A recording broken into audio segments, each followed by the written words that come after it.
أعوذ بالله من الشيطان الرجيم. بسم الله الرحمن الرحيم.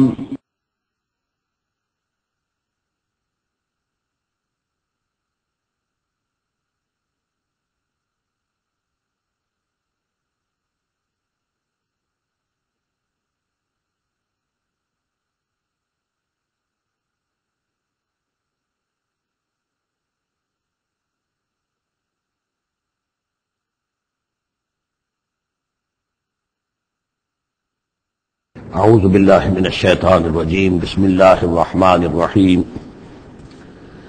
وَإِذْ نَادَى رَبُّكَ مُوسَىٰ أَنِ ائْتِ الْقَوْمَ الظَّالِمِينَ قَوْمَ فِرْعَوْنَ أَلَا يَتَّقُونَ قَالَ رَبِّ إِنِّي أَخَافُ أَن يُكَذِّبُونَ صدق اللہ العظیم۔ سورہ شعراء کا اکثر و بیشتر حصہ جو ہے انبیاء و رسل ہی پر مشتمل ہے، سوائے اس کے کہ اور فرق نہیں ہے اس میں کہ اس میں ترتیب مختلف ہے۔ اس میں سب سے پہلے حضرت موسیٰ کا ذکر ہے اور قدر تفصیل ہے، اور دوسری بات جو اس میں ممیز کرتی ہے اسے سورہ اعراف سے اور سورہ ہود سے وہ یہ ہے کہ اس میں حضرت ابراہیم کا تذکرہ بھی موجود ہے اور خاصی تفصیل سے ہے، لیکن اس کے بعد پھر ترتیب کے ساتھ حضرت نوح علیہ السلام اور پھر ہود اور صالح اور لوط اور شعیب ان کا تذکرہ ہے، پھر اسی ترتیب کے ساتھ ہوگا۔ آخر میں ایک بڑا طویل رکوع ہے سورہ مبارکہ کا جس میں خطاب حضور سے ہے، اور گویا کہ حضور کی وساطت سے جو بھی اس وقت مسلمان آپ کے ساتھ تھے۔ وَإِذْ نَادَىٰ رَبُّكَ مُوسَىٰ، اور یاد کرو جب کہ پکارا تھا آپ کے رب نے موسیٰ کو أَنِ ائْتِ الْقَوْمَ الظَّالِمِينَ کہ جاؤ ظالم قوم کے پاس، قوم فرعون یعنی قوم فرعون کے پاس، أَلَا يَتَّقُونَ کیا وہ ڈرتے نہیں ہیں، کیا وہ تقویٰ کی روش اختیار نہیں کرتے؟ قال رب انی اخاف ان یکذبون، انہوں نے کہا، حضرت موسیٰ نے عرض کیا پروردگار مجھے اندیشہ ہے وہ مجھے جھٹلا دیں گے، ویضیق صدری اور میرا جی رکتا ہے، سینہ بھیجتا ہے، ولا ینطلق لسانی اور میری زبان جو ہے وہ بھی زیادہ رواں نہیں ہے، فصاحت اور بلاغت نہیں ہے، فارسل الی ہارون تو پھر یہ اس پیغام جو ہے ہارون کی طرف بھیجیے، یعنی یہ کہ وہ میرا ساتھ دیں، میرے وزیر بنے، میرا ہاتھ بٹائیں۔ وَلَهُمْ عَلَيَّ ذَنْبٌ اور میرے ذمے ان کا ایک گناہ بھی ہے، ایک جرم ہے جو مجھ سے سرزد ہو گیا تھا، اس کا تذکرہ آگے آئے گا سورہ قصص میں۔ ایک قبطی جو ہے آپ کے ہاتھ سے، وہ قتل عمد نہیں تھا، قتل خطا تھا، لیکن بہرحال قتل ہو گیا تھا۔ تو لَهُمْ عَلَيَّ ذَنْبٌ فَأَخَافُ أَن يَقْتُلُونِ میرے ذمے تو ان کا ایک جرم بھی ہے، ایک گناہ بھی ہے، تو مجھے تو اندیشہ ہے کہ وہ فوراً اسی جرم کی پاداش میں مجھ پر مقدمہ قائم کر کے اور مجھے قتل کر دیں گے۔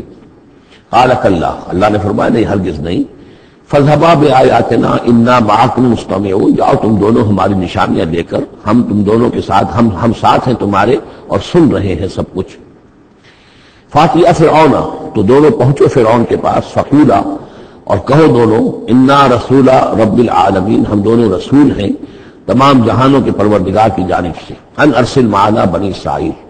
کہ بھیج دو ہمارے ساتھ بنی اسرائیل کو، اب انہیں جانے دو، انہیں ستاؤ نہیں۔ قال أَلَمْ نُرَبِّكَ فِينَا وَلِيدًا اب بس وہی جو قرآن کا اسلوب ہے کہ درمیانی چیزیں چھوڑ دی، گویا کہ اب اس کے فوراً بعد اب حضرت موسیٰ پہنچ گئے ہیں دربار فرعون کے اندر، انہوں نے وہ دعوت پیش کر دی کہ جو اس پچھلی آیات میں آ چکی ہے۔ اس کے جواب میں فرعون نے کہا أَلَمْ نُرَبِّكَ فِينَا وَلِيدًا کیا تم وہی نہیں ہو موسیٰ کہ جس کو ہم نے اپنے گھر میں پالا، تم تو ہمارے محل میں پلے بڑھے ہو۔ اس کو یوں سمجھیے کہ یہ تو بہت ہی یعنی ترجمہ جو میں کر رہا ہوں وہ ایک مہذب انداز میں، لیکن جس انداز میں کہا گیا تھا اس کا مطلب تو یہ ہے کہ تم ہمارے ٹکڑوں پر پلے اور اب آج جو ہے ہماری بلی ہمیں کو میں اور آج آ گئے ہو ہمارے سامنے اللہ کے رسول بن کر۔ أَلَمْ نُرَبِّكَ فِينَا وَلِيدًا جب چھوٹے سے تھے تم، بچے سے تھے، تمہیں ہم نے سمندر سے اس سے نکالا تھا، دریائے نیل سے ایک صندوق سے، اور ہم نے پالا پوسا تمہیں، وَلَبِثْتَ فِينَا مِنْ عُمُرِكَ سِنِينَ اور ہمارے آپ کی عمر کا ایک حصہ تم نے گزارا ہے۔ وَفَعَلْتَ فَعْلَتَكَ الَّتِي فَعَلْتَ اور تم نے وہ کام کیا جو تم نے کیا تھا، یعنی یہ کہ جو جرم تم نے کیا، تم نے ایک قبطی کو قتل کیا، وَأَنْتَ مِنَ الْكَافِرِينَ اور تم بہت ہی ناشکرے تھے۔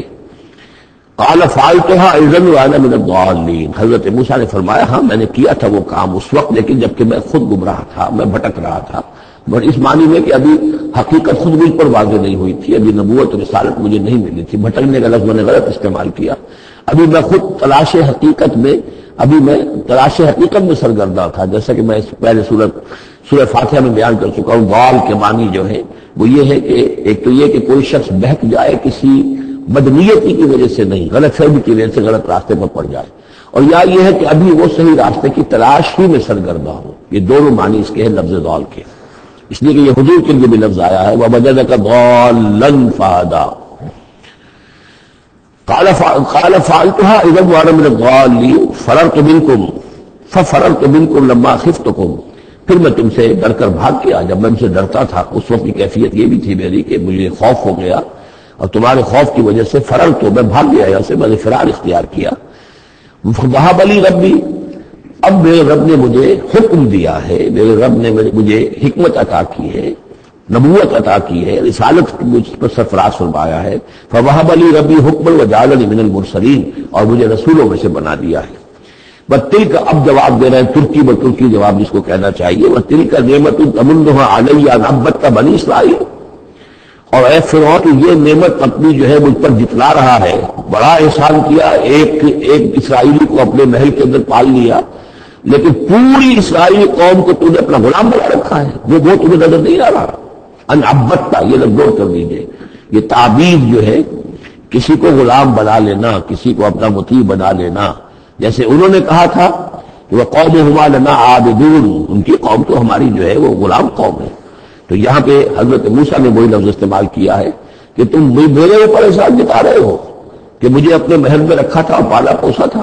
اور تم نے میری پوری قوم کو جو غلام بنا رکھا ہے، اس کو جکڑا ہوا زنجیروں کے اندر، اس کا کوئی تذکرہ نہیں۔ قال فرعون وما رب العالمین، اب فرعون نے کہا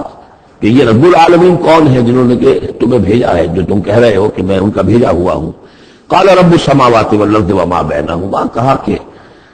آسمانوں اور زمین کا آقا، رب اور مالک، اور جو کچھ ان دونوں کے مابین ہے، ان کنتم موقنین، اگر تم یقین کرنے والے ہو۔ قال لمن حولہ، اب اس کو آپ چشم تصور سے دیکھیے، دربار ہے، درباری بیٹھے ہوئے ہیں، اب یہ جو گفتگو ہو رہی ہے فرعون کی براہ راست ہو رہی ہے حضرت موسیٰ کے ساتھ، اس مکالمے کو سننے والے سارے درباری بھی ہیں، وہ بھی سن رہے ہیں کہ کیا گفتگو ہو رہی ہے۔ قال لمن حولہ ولا تستمعون، وہ کھسیانہ سا ہو کر اپنے وہ درباریوں سے کہتا ہے جو ارد گرد بیٹھے ہوئے تھے، سن رہے ہیں آپ یہ کیا فرما رہے ہیں حضرت موسیٰ، یہ کیا کہہ رہے ہیں، سنا آپ نے؟ قال ربکم ورب آبائکم الاولین، حضرت موسیٰ اس کا کوئی احساس کیے بغیر اور اس سے کوئی اثر لیے بغیر اپنی